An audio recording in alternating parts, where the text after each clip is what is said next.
हमारे लिए बहुत खुशकिस्मती की बात है कि फ्रंटियर कोर्स जैसे इदारे भी हमें के स्टूडेंट्स को इन चीज़ों में इन्वॉल्व करते हैं और इंशाल्लाह हम मुस्तकबिल में भी इस तरह की अपॉर्चुनिटीज़ के लिए देखते रहेंगे और इसमें हिस्सा लेते रहेंगे, क्योंकि इससे स्टूडेंट्स का बहुत ज़्यादा एक हिसाब से नॉलेजफुल होता है और इससे स्टूडेंट का बहुत ज़्यादा भला होता है।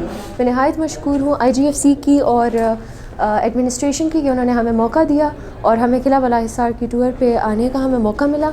और मुझे लगता है कि इस तरह की एक्टिविटीज़ होनी चाहिए ताकि हम स्टूडेंट्स को इंट्रोड्यूस करवाएं अपनी आर्मी से और अपने फोर्सेस के साथ। जो सेशन अरेंज किया था IGFC के साथ, तो बड़ा इंटरेस्टिंग रहा। हमारा KP का जो कल्चर है उसके बारे में हमें पता चला, हिस्ट्री के बारे में, जो करंट सिचुएशन है IGFC के साथ हम मिले और उनका की जो एक्सपीरियंस है वो हमारे साथ शेयर की। ख़ास शुक्रगुजार हैं IGFC नॉर्थ की कि इस तरह के सेशन न सिर्फ हुब्बुल वतनी बढ़ाती है, पेट्रियाटिज़म, तो हम आगे भी इंशाल्लाह इस तरह के सेशन के लिए पुरुमीद है और हम हमेशा पाकिस्तान के लिए दुआगो है।